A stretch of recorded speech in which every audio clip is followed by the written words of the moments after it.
All right, I want to spend the first hour this morning concluding our discussion of Ezekiel. And certainly within the last chapters of the book, the last 11 chapters, we hit certainly some of the most controversial eschatological passages that are found within the Old Testament. I have the chart before you so you can kind of knock the cobwebs away after 12 days and remember where we were in Ezekiel. We have been looking at the passage that deals with the restoration of Israel. And we saw how, step by step, the night before Ezekiel receives word of the destruction of the temple, that the Lord gives him this vision that he now, when he hears of what has taken place with the destruction of the temple, his tongue is loosed to give these messages of restoration. And he begins each one of these movements with the word of the Lord came to me. And we saw how in chapter 33 he deals with the fact of, even though there was a remnant left in the land, even they were going to be taken away. There was going to be complete and total desolation of the land, as it were, a wiping clean that would then lead to the Lord, in chapter 34, taking upon himself the leadership of the people, that he would be the good shepherd who would lead restored Israel.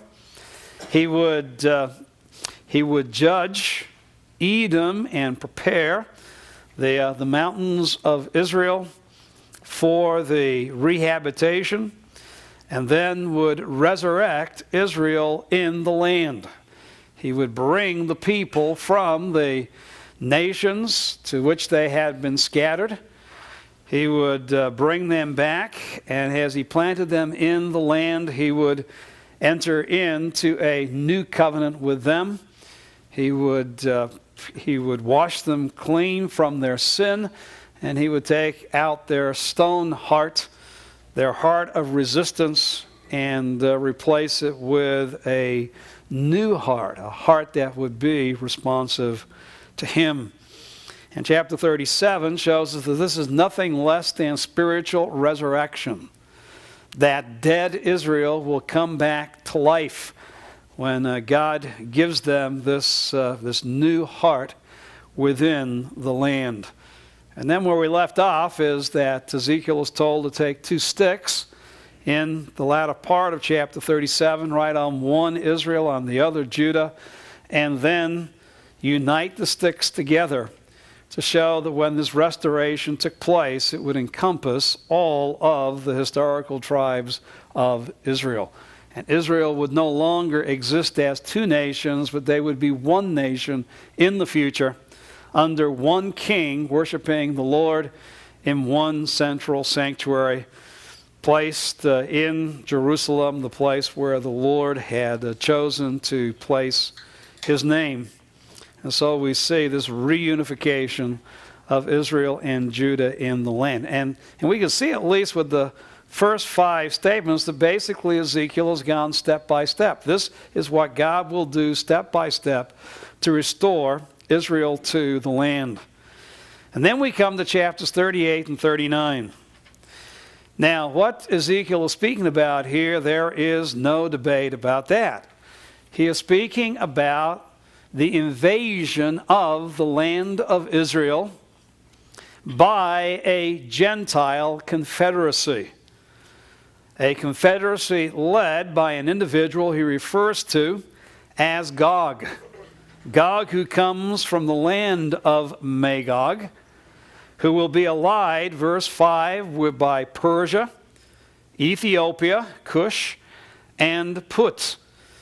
Now, he makes it very, very clear that as Gog comes from the land of Magog, that he is going to come from the north, and yet his allies, Persia, is to the east of the land. Modern day Iran is the geographical territory. Ethiopia is to the south of the land, even though it is in Africa. If you take a look at the map, you'll see as you go down the valley of the Araba that continues on through the Gulf of Aqaba and down, and actually comes to the eastern side of the Indian Ocean, right where Africa juts out, and the nation that was there was Ethiopia. So basically, from Israel, if you go pretty much directly south, you come to Ethiopia, and then Put is in North Africa. It is where modern-day Libya is, and Put, of course, is to the west. And so even though these are specific lands that are referred to, it is very, very interesting that this alliance led by Gog, who comes from the north, is going to have an ally from the east and the south and the west of the land of Israel. And so the schema that is seen here basically is that Israel at this point is surrounded by these Gentile nations that will, under the leadership of Gog, come into the land. And the invasion, of course, is the invasions of the land in the past, is going to come from the north. As you remember, the nations have always come because of the desert to the east, the Mediterranean to the west, and with basically Sinai and the Gulf of Aqaba to the south. The way into Israel for the invading nations of the past has been from the north. Now, immediately we have a interpretive issue dealing with the identity of this individual. Now, there's no problem with the fact that his name is Gog. That is the name that is given to him. And he is from the land of Magog. And as you go back to Genesis chapter 10, verse 2, you find that Magog is one of the lands that was part of the sons of Noah, his son Japheth. And so he is one of those associated with Japheth. And there has been a discussion on the use of Rosh in Ezekiel 38, 2 and 3, on whether that is to be understood as my old New American Standard places, that this Gog is from the land of Magog and is the prince. So that is, he is the one who is leader over Rosh, Meshach, and Tubal. And Meshach and Tubal are also mentioned as you go into extra biblical sources, but there is a great debate about whether Rosh here is to be taken in its noun form as being another nation, or whether, and the better interpretation is that Rosh here is being used adjectively as the chief prince of Meshach and Tubal. So that this Gog, who comes from Magog, also in some way has become the leader over Meshach and Tubal. And these were areas that seem to be, as we said, north of Israel, in an area of what is today eastern Turkey and northern Iraq. Boy, that's pretty live territory right now in the news. And maybe into the very southern part of the old USSR, but where some of the newer states, Georgia and others, are right there by the Caspian Sea. It doesn't seem to be extra biblical evidence for putting these nations further north than that. Now, you can appreciate that in the past, because of this very, very close association, that there have been a number of men, and Feinberg is reflective of this. In fact, he's the only one of the commentators that I've given to you that continues to take the position that Rosh is a noun, a name of a land, a country. But Rosh has had close association, through popular exegesis, particularly in the 18th, 19th, 20th century, with, you can probably see it, Rosh equals Russia. The only problem is, of course, that the name Russia and the linguistic background of that is far later than Ezekiel. That if he is referring to Rosh as equaling modern Russia, that is historical Russia from the 10th, 11th century AD on, this is certainly, very anachronistic to read this back into Ezekiel's understanding. And again, it must make sense to Ezekiel and to his audience. He is speaking this to the exiles in Babylon, as we've seen in 585 BC.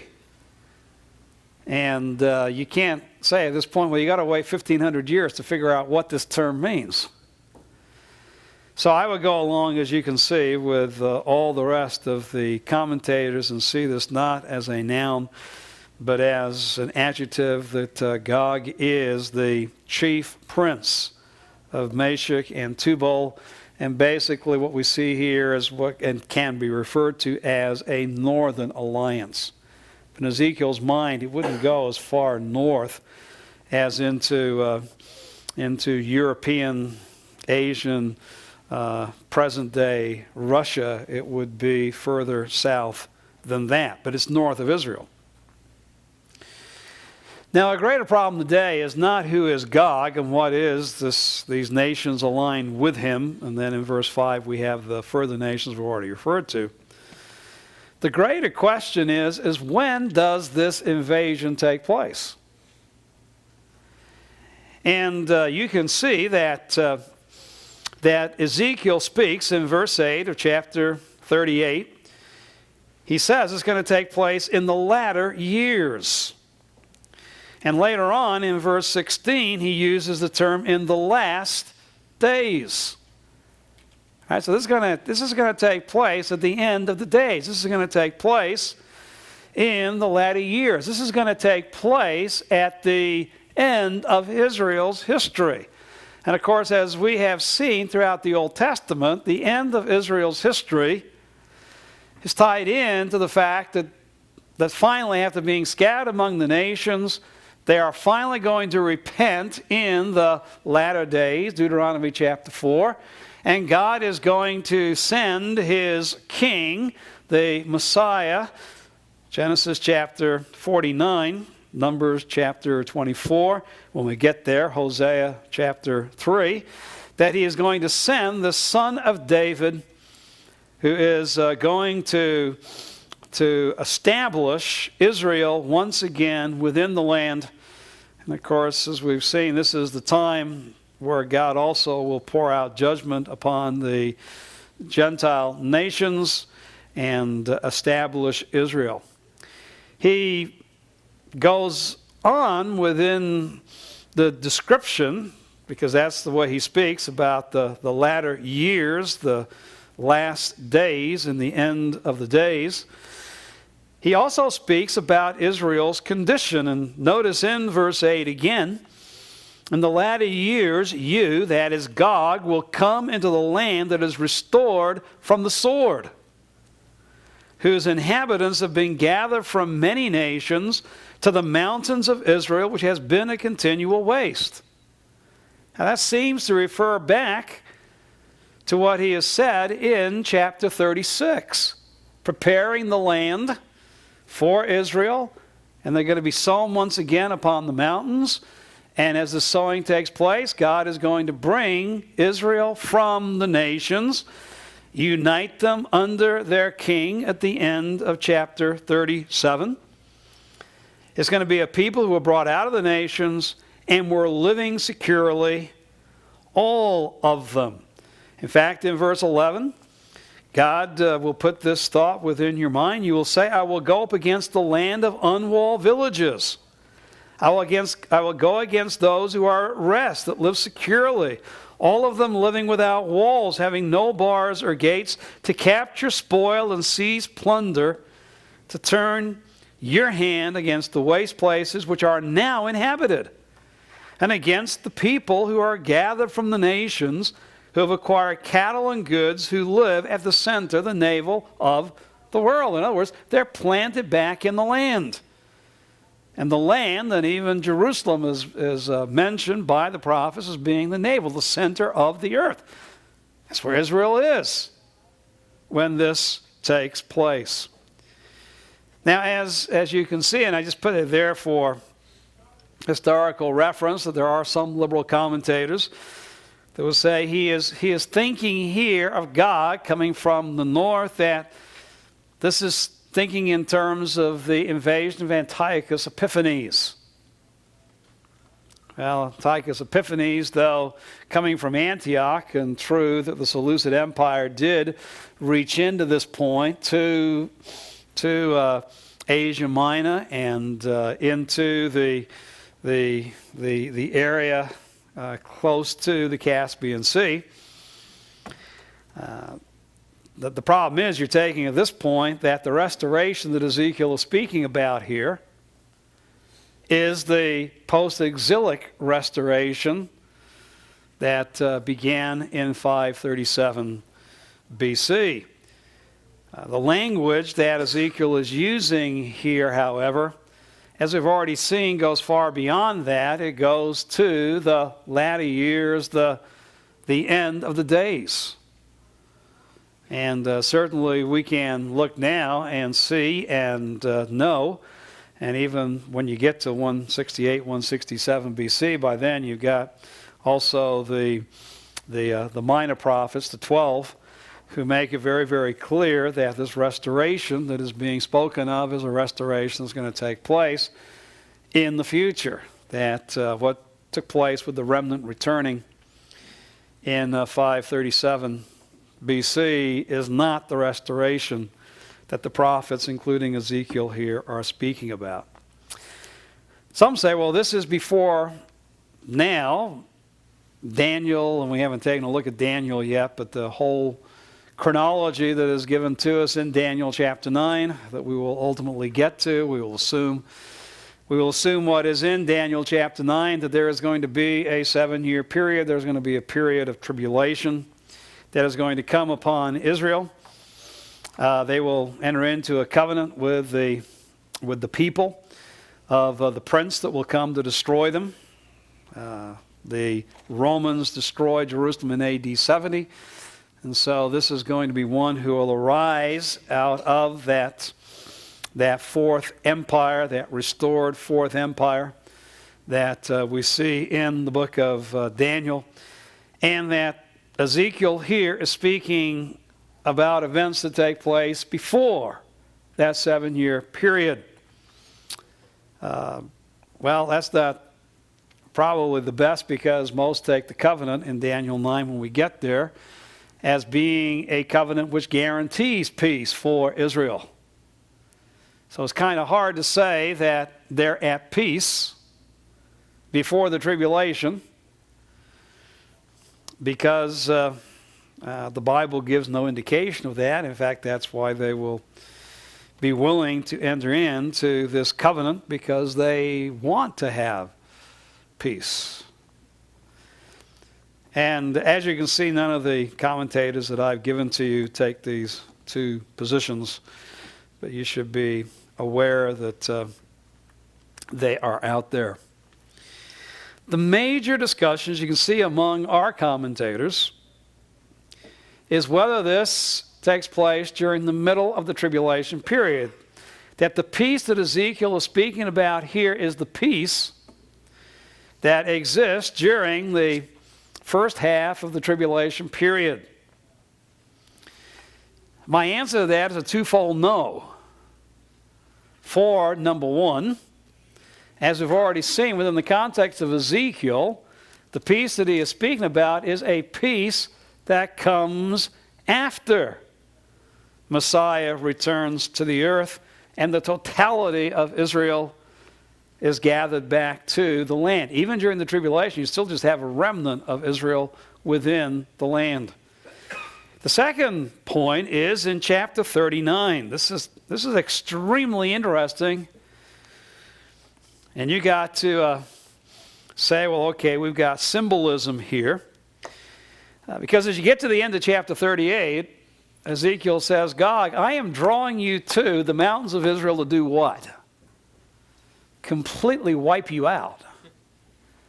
In other words, this is not an invasion that is going to bring any kind of success. This is not going to be like Nebuchadnezzar's coming and sieging Jerusalem and destroying it. The message that Ezekiel has just received, and remember, those who are first hearing this message, like Ezekiel, have just heard about the complete and total destruction of the temple and the city under Nebuchadnezzar. Well, here comes another invasion in the future, and the results are going to be exactly the opposite. Instead of Jerusalem being utterly demolished, Gog and his allies and their armies will be completely demolished by God. And notice after that demolishment, chapter 39, verse 9, then those who inhabit the cities of Israel will go out and make fires with the weapons and burn them, both shields and buckles, bows and arrows, war clubs and spears, and for 7 years they will make fires of them. And not only that, but with all of the slaughtering that will take place, we find out in verse 12, for 7 months the house of Israel will be burying them in order to cleanse the land. In other words, here comes this army that is wiped out by the Lord. And now you got all these dead bodies in Israel. And it's going to take them 7 months to bury the bodies. And of course, remember that dead bodies left out brings impurity within the land. That's what he's speaking about, on the fact that it's going to take them these 7 months to finally cleanse the land by burying all of the bodies. In other words, if you're an undertaker in Israel at this point, you won't lack for a job. You'll probably be working 24/7. Well, 24/6. You'll have 7 off. But the Sabbath is what I'm speaking about here. So what we see here is as we take a look at the Scripture and we go to a passage like Revelation chapter 12, and we find out that at the midway point of the tribulation period, Israel's not going to have time to go, gather up material to burn and bodies to bury, because they themselves are going to be on the run.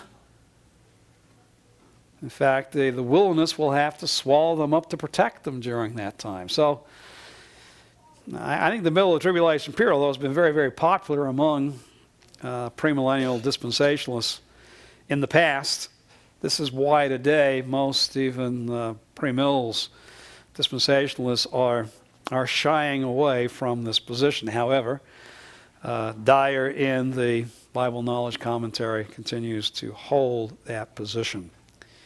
Generally, as you can see, the majority position is this is part of what is known as the campaign of Armageddon. Dr. MacArthur just broadly takes that position as well in his study Bible note. Just generally saying this is at the end of the tribulation period. That when we come to Armageddon, and certainly as you go to the book of Revelation, It is basically talking there about an army that's going to come from the east in Revelation chapter 16. But Armageddon is viewed as a campaign, and a campaign that will have different facets to it of east, south, north, and west. And we'll see that again when we come to Daniel chapter 11. And so is this just generally at the end of the tribulation period? At the time when the nations are gathered into the land, and the destruction that is being spoken about here is the destruction that will come about when Jesus Christ returns. The destruction that in chapter 14 of Zechariah, where he speaks about the Lord coming to the Mount of Olives, delivering the city of Jerusalem, and then going to the north and destroying the enemies of Israel. And this is part of that confederacy. That is part of this campaign of Armageddon. Ezekiel is emphasizing the northern aspect of that confederacy. And you can see that Feinberg, Cooper, and Alexander all take that interpretation, although Alexander is going to take a double interpretation.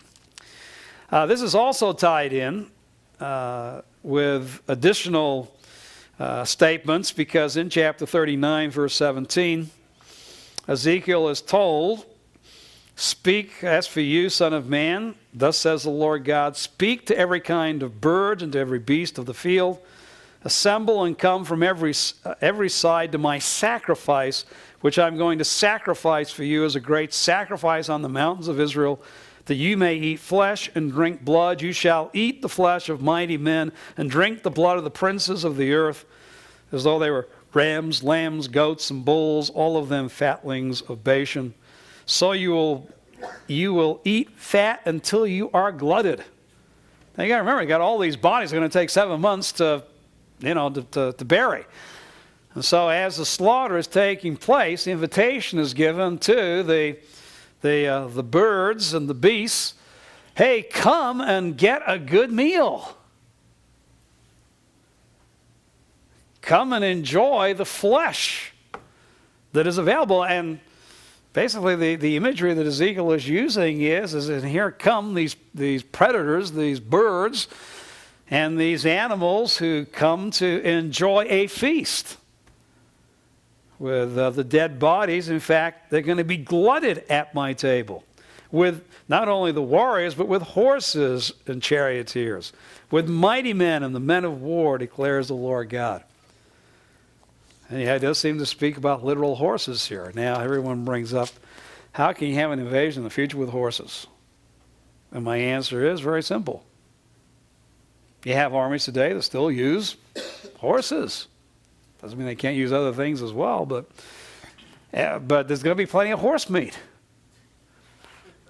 along with the bodies of the warriors that have come as well. And that imagery very definitely is picked up when you get to Revelation chapter 19.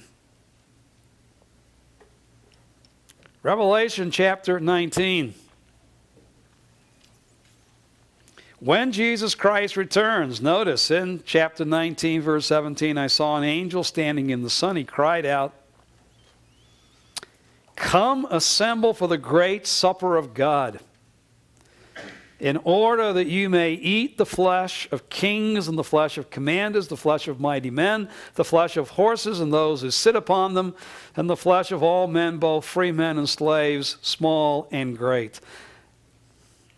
And so here we see that there is a call to feast upon those who are going to be slaughtered as Jesus Christ comes with the sword out of his mouth to slay the enemies of God that have been drawn into the land of Israel. So this is the majority position today, that is just broadly at the end of the tribulation. It is looking at one aspect of Armageddon that will take place as Jesus Christ returns. The only problem with that is that Ezekiel makes it very, very clear that Israel is what? Planted, restored, planted, and at peace in the land. That's not true with the campaign of Armageddon. In fact, with the campaign of Armageddon, Christ has to come to deliver Israel. So how can you say they were at peace before this?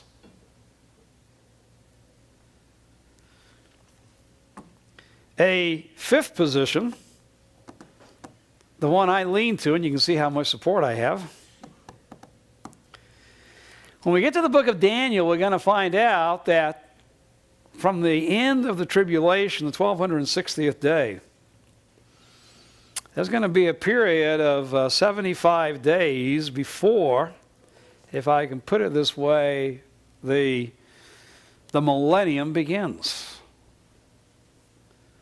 And so it is very, very possible that it will take place in this period. That's as Jesus destroys the coalition that was there for Armageddon, and will then reestablish Israel within the land. And before the judgment of the nations at that point, that Gog will have this alliance and come forth. And so this is going to be his judgment that is tied into the judgment of the nations, and right after this destruction, so that the 7 months and the 7 years then go over into the millennial period. However, probably next to position D, now the most popular position, and again, even dispensationalists are now holding to this position, is the fact that Ezekiel is looking ahead to the end of the millennium. Alexander, that's why EBC is there twice, thinks that this has a double application. Now, I don't know how you get two Gogs, but, two individuals. But, of course, you could have, rather than individual, it could be just like Pharaoh. It could be the general name for the king of Magog. Because certainly when you get to Revelation chapter 20, the final, as Satan is released at the end of the millennium and he goes forth to deceive the nations, as the nations come, they are led by Gog and Magog as they seek to come into the land. And of course, Jesus Christ will defeat them. That's given for us in Revelation chapter 20. So now, as Anna's position is, you got two Gogs, you got two invasions, one at the end of the tribulation period, and one at the end of the millennium. Block holds that position. Cooper holds that position as well. And you'll notice Cooper, along with Alexander, also sees two aspects of this. The problem with it being at the end of the millennium is the 7 months and the 7 years. I mean, the end of the millennium is the end of the millennium. And the New Testament makes it very, very clear that with the ending of the millennium, right, you then have the great white throne judgment go right into the eternal state. So you're going to say that with the eternal state, the material and the bodies are still there to deal with during. And how can you talk about 7 years and 7 months when really at that point the Bible doesn't speak about time anymore? What it is a sticky issue. And I guess if I could tell you anything, it is, gentlemen, don't be dogmatic. Because there's good, and no matter what position you take, there's good and godly men who agree with you, and there's even more good and godly men who don't. I guess it's my John MacArthur pose. Yeah, all right, gentlemen. So, I would lean ever so slightly to position E.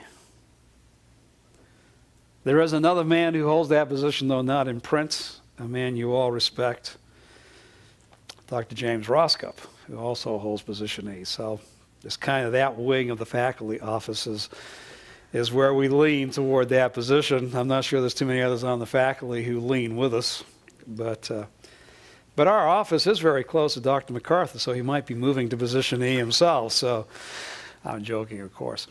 But here are the pros and cons of each one of the positions. I think you can rule out A and B and be safe on that. I have greater hesitancy on position C, but I think when it comes down to D, E, and F, each one of the positions has some strength. Obviously, as we've seen, each one of the positions has some very hard questions to answer, not only from the context of Ezekiel, but also from other Old Testament and New Testament passages as well. So I would, for me in my house, at this point, we take E. As for you, may the Lord, direct you. And let's put it this way, it's just an academic question until you preach Ezekiel. And then it is no longer academic because people are going to come to you. And you don't have to get to Ezekiel. You just have to start talking about prophecy. And someone's going to ask you about Gog. So at that point, it won't be academic anymore. You're going to have to at least have some awareness of the issues and where you stand. Well, question, Wayne. So the problem with F is that at the end of the millennium you have yeah, what you have to say is, if it's at the end of the millennium, then you're going to stretch 7 years based upon Israel is going to be using the material for burning for 7 years.